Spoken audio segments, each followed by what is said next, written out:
All righty, returning to our regularly scheduled agenda item, we're back to item number 4, the regulations for executive review appeals. Jennifer and John, thank you very much. It's legally is one.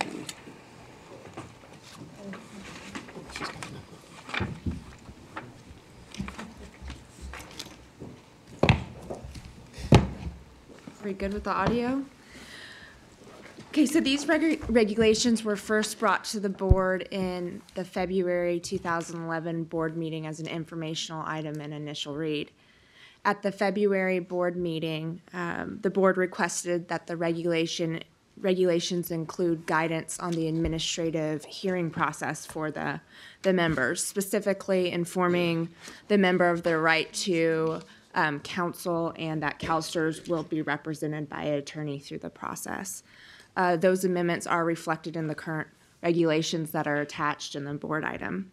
The board also asked staff to consult with the stakeholders and present the draft regulations to the stakeholders. The staff met with the stakeholders on March 10th, 2011, and we presented the draft regulations then. We responded to inquiries, and there were neither objections to the draft regulations or any suggested amendments. Additionally, the regulations were discussed at the Client Advisory Committee yesterday, April 7th, 2011. Today, the regulations are before the board as an action item to vote on the language, and so staff could move forward with the commencement of the formal rulemaking process. The board has an option to conduct a hearing itself or delegate the authority to the CEO. With that said, given the timing of the board meetings and the lack of objection or apparent controversy surrounding these regulations, staff recommends that the board delegate the authority to the CEO. So accordingly, staff recommends the board approve the regulations, commence the formal rulemaking process, delegate the authority to the Chief Executive Officer to facilitate the public hearing, regulatory comment period, and amendment process, and bring the final package back to the board for approval before it's sent to the OAL for adoption. We're available for any questions. I'd just like to add that this process that we're suggesting is really a good way for us to do the regulatory process. If the board delegates the mechanics, if you will, to the CEO, so that the public hearings, the public comments are responded to, then all those mechanics can be taken back, but the board still retains the ultimate decision-making on the regulations before they go forward.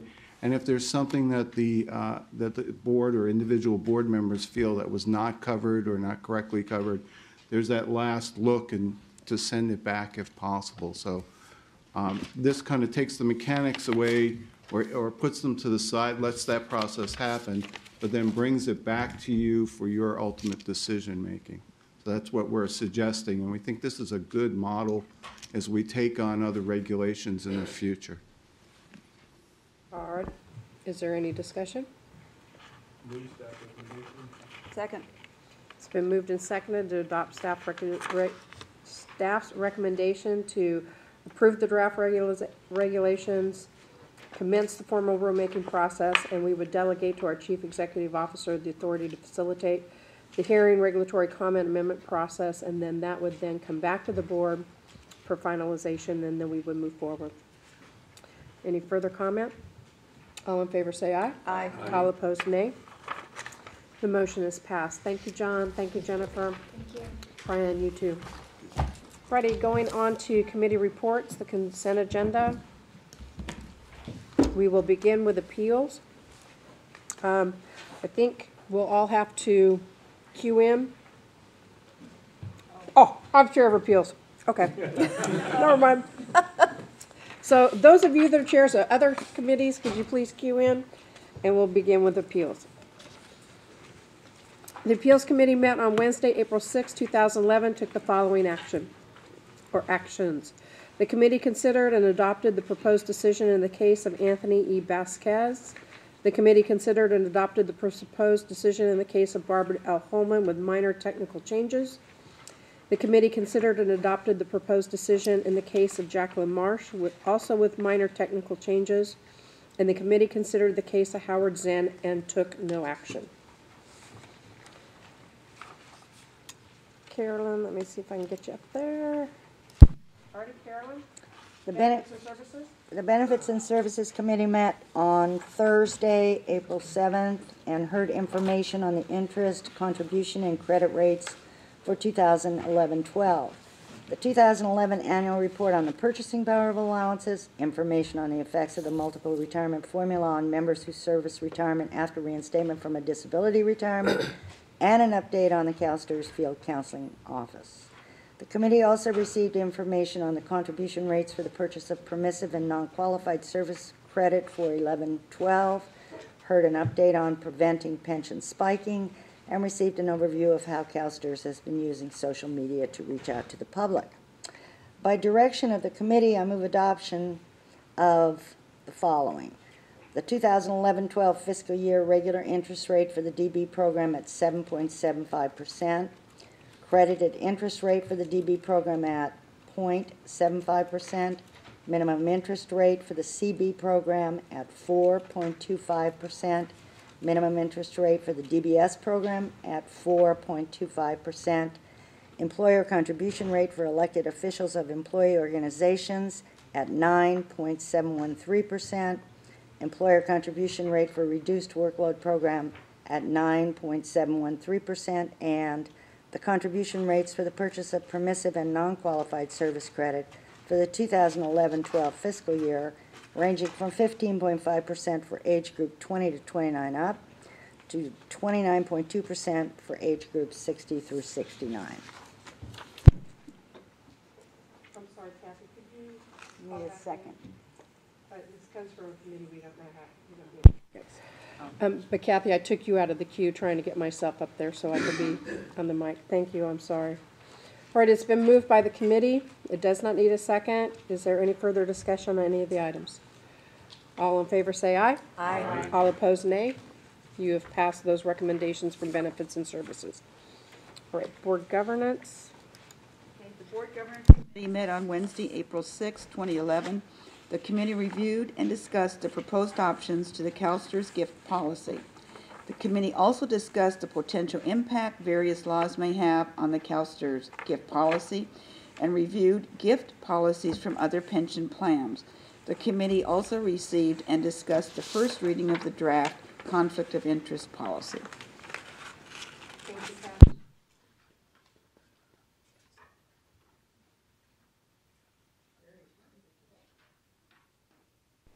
There you go.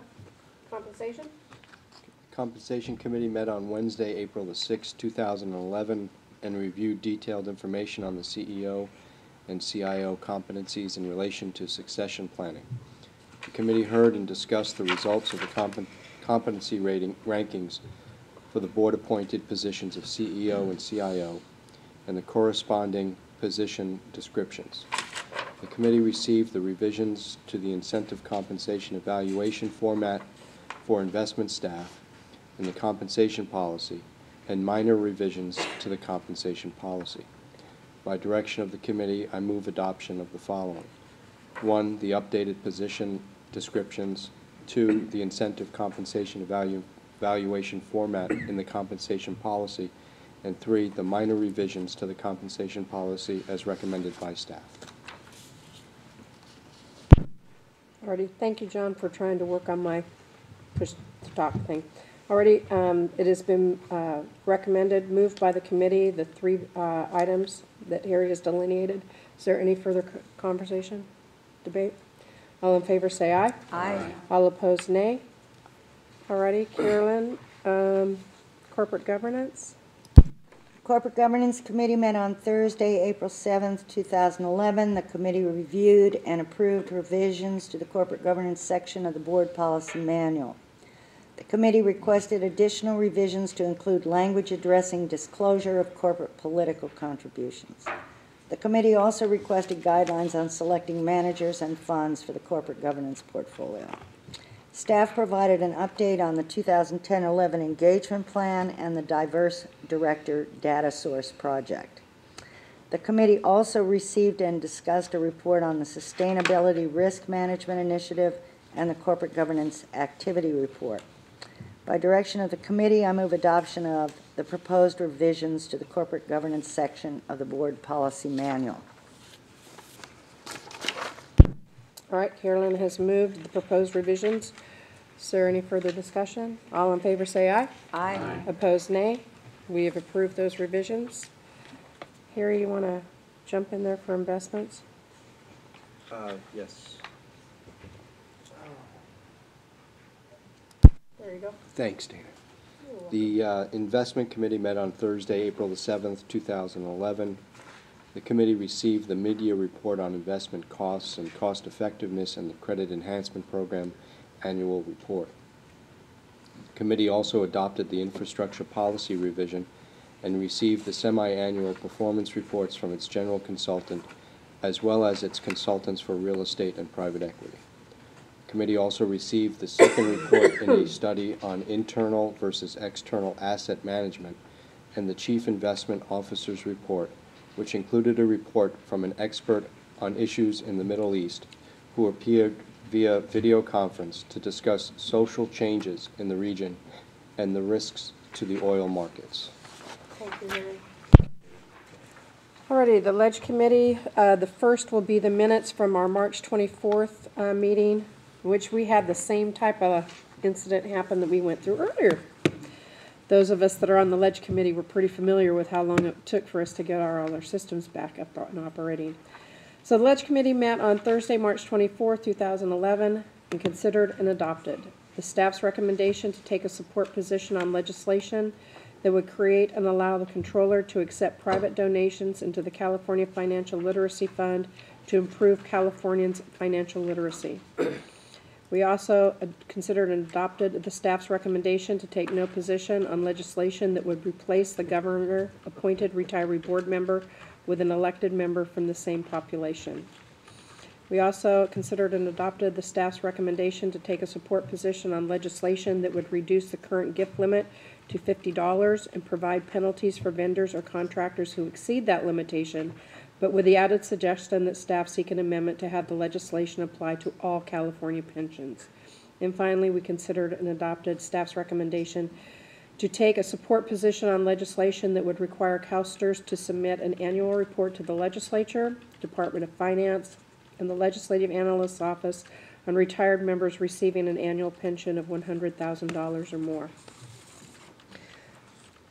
Pleasure of the board. Would you like to move we don't need to do those separately. We'll just move forward into the other minutes. And then, Grant, I'll come to you. Yeah, okay, you've queued in. All right.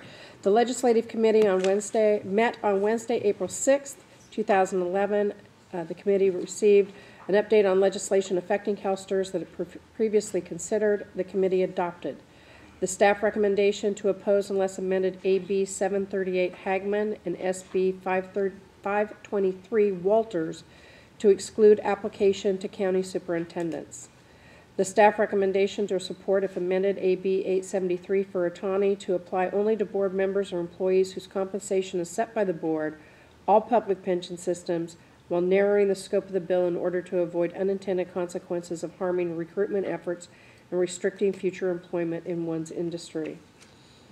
Also, the staff recommendation to oppose AB 1151 Fuhrer and SB 903 Anderson, as these bills would potentially require the board to compromise its fiduciary responsibility and impinge on its investment authority. Also, the staff recommendation to take the position of neutral on SB 861 Corbett, as the bill does not require CalSTRS to make a determination about whether a company submitting a bid or proposal for the contract or a contract is a scrutinized company. And finally, we adopted the staff recommendation to oppose HR 567 Nunez and that's a Senate 347 Burr, as legislation would adversely affect the actual balance of the funds administered by CalSTRS. And those last two are congressional, not state. So, Grant, let me put you in the queue. There you go. Okay, thank you. Originally, I was going to ask if we could separate the items from both sets of minutes. Now I see that the way that the committee report is written, it reflects that the committee acted finally, and I was looking, it looks like that is consistent with the committee charter. It looks like the process is if somebody notes a piece of legislation they want to go to the board beforehand, they can do that. But then before the power went out, I had pulled up the minutes from the February Ledge Committee meeting, and I had at that time asked to pull some of the Ledge Committee items off and vote on those separately. So I'm not sure, this is a question for General Counsel on how we proceed, if we can change the rules on the fly if we want to, if it's the pleasure of the chair or the board. We never change the rules on the fly. Let's just we just don't do that. But if you had raised in February that you wanted some of these items discussed separately with the board, was that raised again in March? Well, the items that we took up in February, because the treasurer is not on the committee, at the committee report, I actually asked the chair if they could be pulled, and we did that. So I guess we went sort of off charter. But I guess, but, yeah, breaking the rule.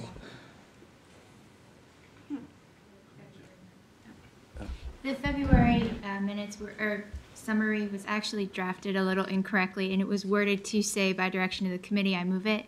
It does not need to be moved. You're correct about the application of the charter. So I'm happy to make a note of it in the minutes at this time. If you want to make a statement about any of the legislation, I can put it in, but the committee has already made the decision, and it's final. I guess I'm comfortable that I made the statements at the legislative committee meeting, but one thing that I wondered is if going forward, I know we changed the charter fairly recently for the legislative committee, but it just now dawns on me that somebody not on the committee might look at a piece of legislation before the meeting and then during the course of the meeting decide that they do want to have some voice on that and wish they had taken it to the board. So I'd just like to see if we could maybe, if there's any interest in revisiting the charter to see if there's flexibility. I would support that. Ed, I think you understand the issue. Can we have a conversation moving forward about how we might be able to allow someone to? Yeah, we do revisit the charter. I just to make sure I understand what Grant's concern is. Are you thinking in terms of that, rather than having to do it before the meeting, it could occur at the meeting itself? No, I think what Grant, in the conversation that I have with Grant, I think what we might be looking for is to allow someone that's not on the committee to put into the record a statement about the recommendations that have been made. Is that fair? Yeah, I guess so, although I was sort of picturing it as we do with other committees, that at the time that the committee report comes up, It's actually you're not on moved the into. committee, you can request a vote on that item at the full. Okay, that is a Yeah, the different. difficulty with that is that it means that the board hasn't taken an action until the board meets. And that was part of the reason why the Ledge Committee was created, is to provide some more nimbleness to the board taking a position on legislation as it moves to the legislature. Yeah, I don't know if you want to decide that now, but that, I think you framed the issue, and you can think about that, Dana, how you want to Yeah. handle that. That was the And issue. Grant and I can get together and we can talk Yeah, why about don't it we more. not debate it now, but that right. frames the issue, whether you want to be nimble, and you've tinkered with this ledge charter a lot, so I know you struggle with giving it power, how much power you want it to have. So why don't you guys decide if you want to put that back when you revisit the charter? Alrighty, thank you. Okay. Madam Chair, by practice on all the boards and commissions that I sit on, I abstain on legislation. However, some of this is federal legislation. I think I'm sort of on the same track. At this point, the committee's taking the action of approving it all. And so my options are to abstain or to do the same thing and pull and say, yeah, I support the federal, but not the state. So I think I have the same concerns. Okay, Ed, I think you heard that. Yeah, we're not on the committee, and I think for us ex officio members, it's probably just good practice for us to abstain. I wanted, without commenting one way or the other on yours, we just have a whole separate process that we need to go through for both state, in my mind, both state and federal. We have our own set of things, although I could see that federal's a little easier for us. Okay. But I'm going to abstain on these, and it's just, that will solve my problem Right. in terms of, We didn't even allow you to vote. yeah, the process. I was just going to make the observation that this year we have an extraordinary number of bills.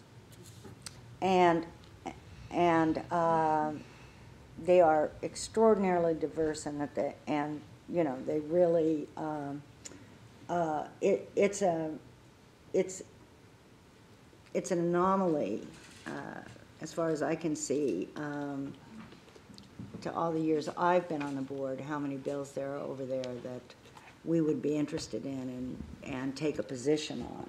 So as you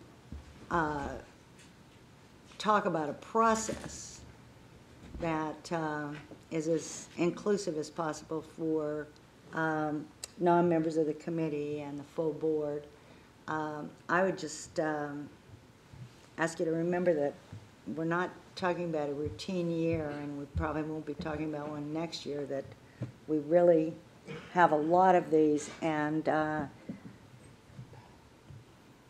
I'd be comfortable if we figured out a way to give people as much input as possible.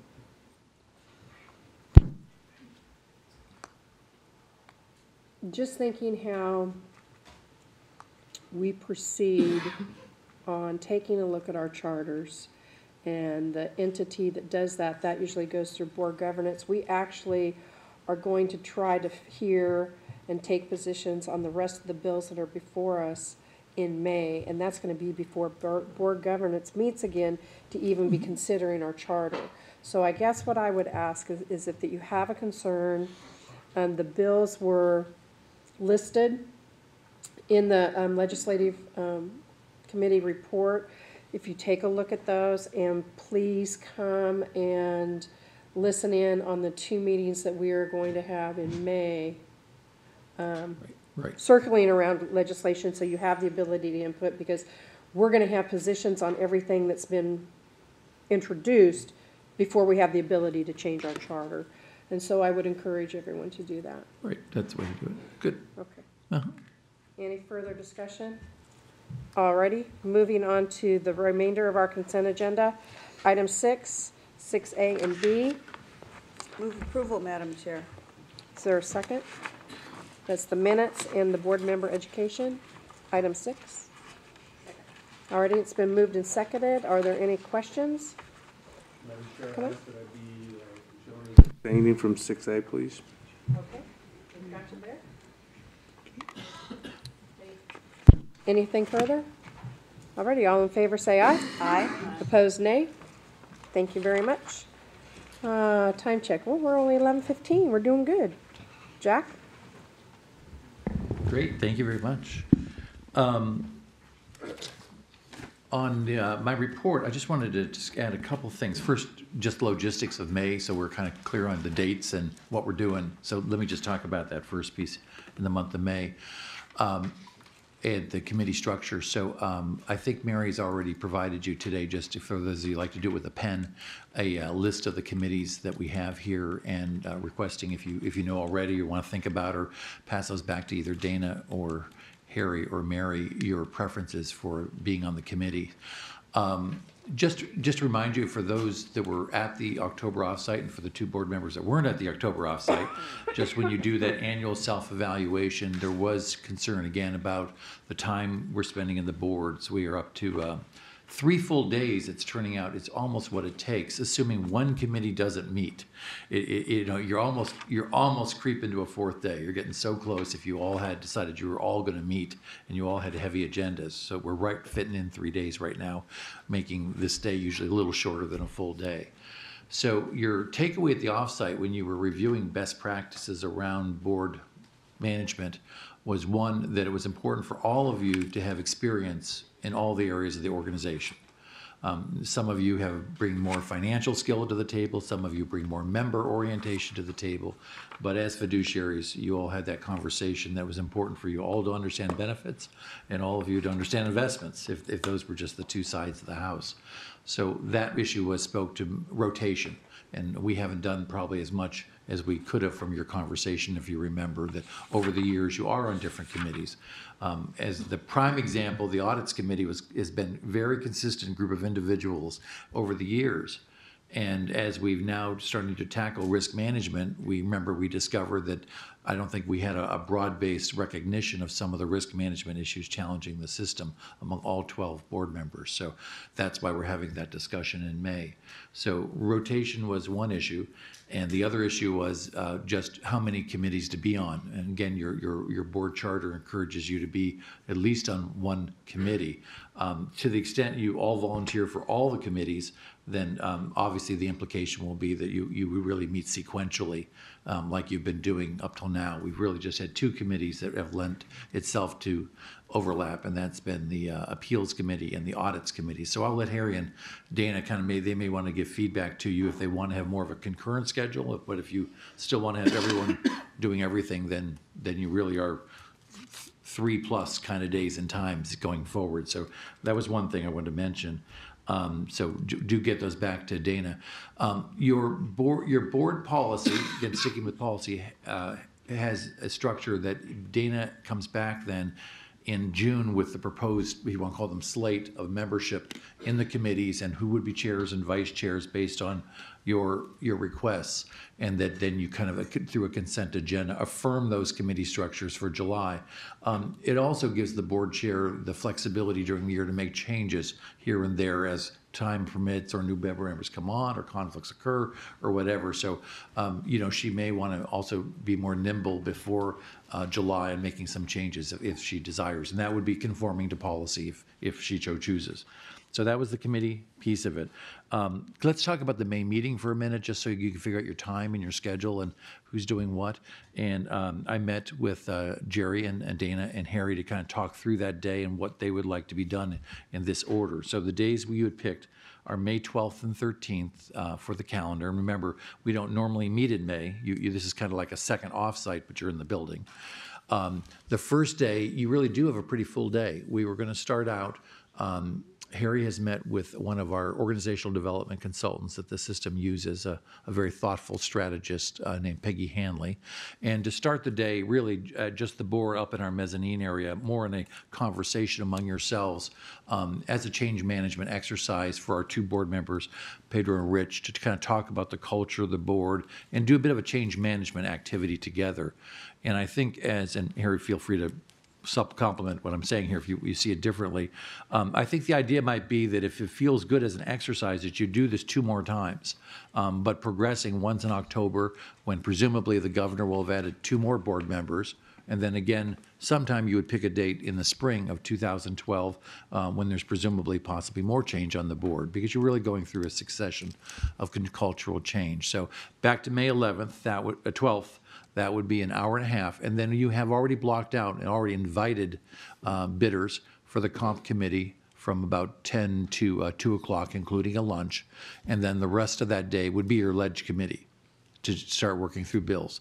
And then the second day, May 13th, is that long thing we've talked about for some time, is really spending an entire 2/3 of a day around internal risk management of the organization. So this is going to be a deep dive, when we really, and the staff's been working on this now for about a month, putting together, just like you've done on the investment side, but now in the rest of the house. I'm talking about risk management in the organization, the business systems, and starting to get some feedback from you around that. So we really have filled up the 2 days already in May for what we would do. And then working with Dana on May 20th, so I want to check, if you guys kind of check your calendars here.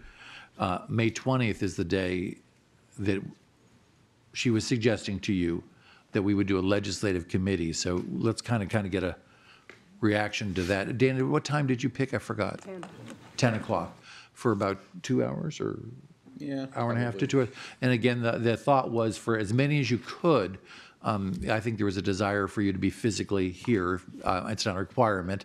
So we can certainly post it with telephonic communication, but I think given the issues, we were going to have a face-to-face. So Jack, if we think it's only gonna be a couple hours, Ed, then we could actually have it later and not have overnights. We could Yes, do your pick, absolutely. It depends what Los Angeles group here, what time starts for you?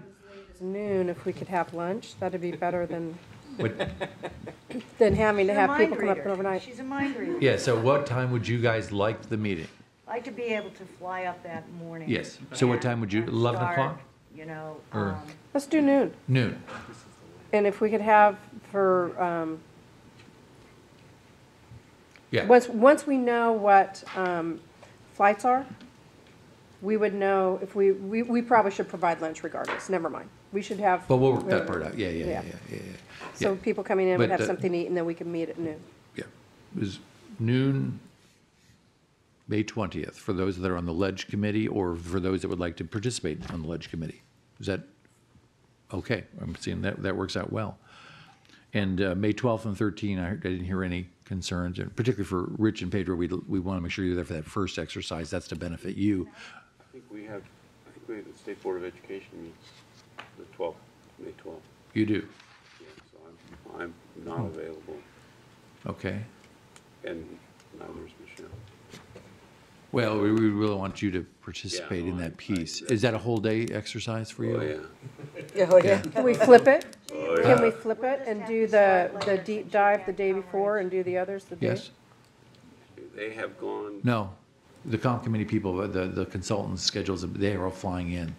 But you could change make the second day a little longer and do that first on the second day. You could do that. So let me just, Are you before we guys get okay too on the crazy with 11th? calendars here, I don't want to open something up. Yeah, Let me stay with Rich. So can you do it the first of the second day, the first part of the second day? They start meeting on Wednesday.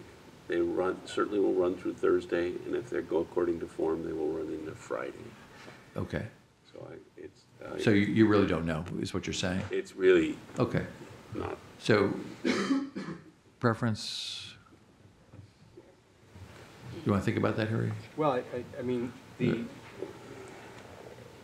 primary focus was on the work with new board members, Right. right? So. Well, kind of reflecting on your work and. Working together as, Yeah. yeah, so as we're changing board members, then we should definitely move it to the 13th, right? And he's iffy. In the And afternoon. that's And even iffy. they have run. I wouldn't do So- it in the afternoon, Carolyn, just because I think you're going to be pretty tired after the business renew. Get a time when he could come. I know. I just think your energy you might find it not, maybe it's better at a different Any time. chance going towards Monday or Tuesday? 9:10? You have different 9:10? biographies about morning and afternoon. They don't start till Wednesday. Any chance earlier in the week? We have many hours on it. Yeah, I'm sorry.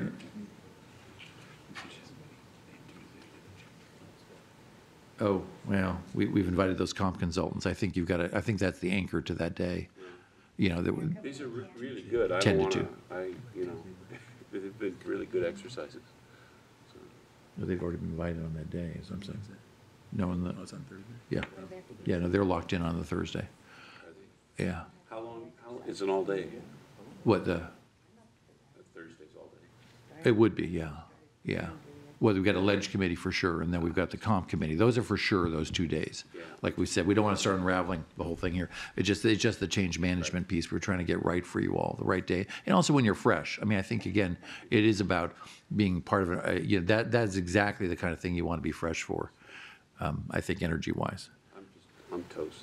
Okay, well, I'll come back to you, Jerry. Oh, I can't do kinda- the 19th. Maybe at the end of the day, we'll figure that out and come back to you, okay? So that one's kind of iffy, it sounds like, schedule-wise. So 11th and 12th, both? pardon me? 11th and, the 12th and 13th, both? Yeah, for sure, we'll do those. It's just everything else, but just that piece is iffy, the change management, it sounds like, Okay. from what you're saying. Okay. Okay, so we got that. And then I just want to mention about the Ledge Committee for a minute, if we could. It kind of ties into the information I gave you around the polling data, around the funding issues and public pension reform and all that's going on here. As you know, the governor released a statement in support of various pension reform ideas. Some of those are already embraced by existing legislation. I'm sure some will be recognized in new legislation. This opens some doors for you that you've not dealt with in some time. And I guess I really want to highlight this legislative committee and the challenges you're going to have. You're going to be voting on positions relative to benefit design changes. Some of them might be no-brainers, like prohibit pension holidays. That sounds like a good idea. I mean, I think we'd all get behind that idea. We're all against felony convictions, that's for sure. So, that's that. But other ideas such as prohibiting 1 year highest average salary or other ideas, those are more difficult to sort through. And particularly, what is the board role in those? So I'm going to ask you all, we'll provide you again your legislative policy. That's going to be your guide in particular around how you take positions around benefit issues. Let me give you one example, though, for a minute, just to think about, and that is the bill around eliminating the purchase of airtime, all right? That's a benefit we currently offer. We have about 700 teachers purchase that benefit, but as the way that bill is currently drafted, that bill would affect current people in the system. Okay, now there's an issue I think you really obviously have a legal reason you're going to have to tackle. That goes back to the legal opinions you've been looking at from counsel around, and all the issues that we addressed in the Little Hoover response around compromising the contractual rights of existing members. So to the extent we have bills that do that, and there are at least 2 bills that do that, you're going to clearly have to focus on the legal issues around that. Others are going to impact the funding of the system, and they might lead you to conclusions that might be contrary to your normal intuition on some of these benefit changes. So again, for this legislative committee, we're going to have obviously much more involvement from the legal office, helping you identify your fiduciary duty around those bills and making sure that we really recognize that policy that you've set around how you take positions. So bottom line, it's a much more nuanced discussion coming up, who's ever going to chair that committee. Okay? Jack, because some of these will reflect on legal presentations that we've had, could we have that board item sent back out to the Sure. board, please? Right. Well, actually, we'll probably send you your confidential legal opinion that was sent to you, which is in much more depth around your issues that before you. And again, if anyone is new to this, like Rich or Pedro, and once you read that legal opinion, it's probably worth you visiting with counsel even ahead of time if you have questions about that piece of it. Okay, so I didn't want to discuss the issues around the bills, just that I want to set you up for this is a more complicated discussion, clearly, on these benefit design change bills. And before you go on? Yeah. This just goes again to this whole process thing, Jack, that you're bringing up, which is the thing I was concerned about earlier, is what is the dimension, what is the scope, Right. and what are our boundaries? And that's why you have policy. Yeah. That's why you worked so hard at having that ledge policy.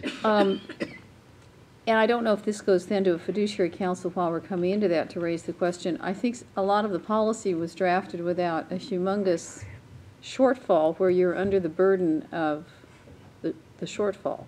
Right. And all this stuff about fiscal emergencies and then what happens. And, if we bankrupt the system, that's not helping anybody who's in it now. If you make moves that help make the system overall solvent, and is that a fiduciary thing you have to be doing? Right. Even if it affects some current members, you're saying in the long run they're going to have pain and suffering. And I mean, following some of these dialogues about fiscal emergencies and everything, Right. all your boundaries start shaking a bit. Well, And I just want to, the reason I'm raising this is I think we're in a morphing situation, fiduciary law and all of that. And I just want to make sure that our council's, I don't know if the phrase is exactly staying current. I mean, I know you would, but a lot of what we pull in is history, and now we're faced with uncharted territory. Well, Beth, what's making partly uncharted is we have a variety of people espousing legal opinions that have no qualifications to do that. So the problem we have here is, I think you should be assured we've spent more time analyzing the legal boundaries of the system, and you benefit from stronger law in California than any other state in the country around protecting the rights of our beneficiaries. So there's definitely ground shaking in a lot of states, and some states have much more porous fiduciary law than we would have in California. But the reason we wrote such a strong letter in response to the Hoover Commission was just to demonstrate just how unfounded some of these arguments are being made. And we'll have to keep saying that over and over again because, again, when you get back into the popular media or popular critics, they're not attorneys and they're not well-versed in it. So we will absolutely be with you at every juncture here with Maybe, Dana, just when the reason I was raising this in terms of, Jack, your issue about agendizing the legislative committee day, Yeah. maybe we even have some time ahead of talking about the bills, if it seems necessary to do, if you think there's any need to take this stuff that we've got and do any review of the framework we're in. I mean, maybe not, it's up to you. I think we're gonna be perfectly fine going through the ledge committee that we already have and working The through what we've that got, process. okay. You bet. Our policy is very good. We Right. worked it hard. right. Now we just need to work our policy. Okay. And if I could, then the last thing is, there's a lot of public opinion data coming out, and I'm trying to provide you with some of the better, more thoughtful opinion that's coming out from different sources. And as Dana recognized, some of this opinion is contradictory. This is, of course, public opinion, which means it's not necessarily all factual. But people's perceptions of these issues, what they're supporting and change, I want to keep making sure we're all looking at that information going forward because it's very insightful to see how people's insights are changing as the discussion proceeds. So I'll keep providing that to you. Thank you. Rich? And I wanted to just add into this moment, although it's a little awkward for us to be involved with you through the process, I want to be real clear, the superintendent is totally with the board in maintaining your fiduciary responsibilities and maintaining the benefits to the members. We have our own set of ways we can participate with you on that, but I don't want you to think that because it's a little awkward for us to do it through this process that we're not standing with the board, with you on this. We certainly are.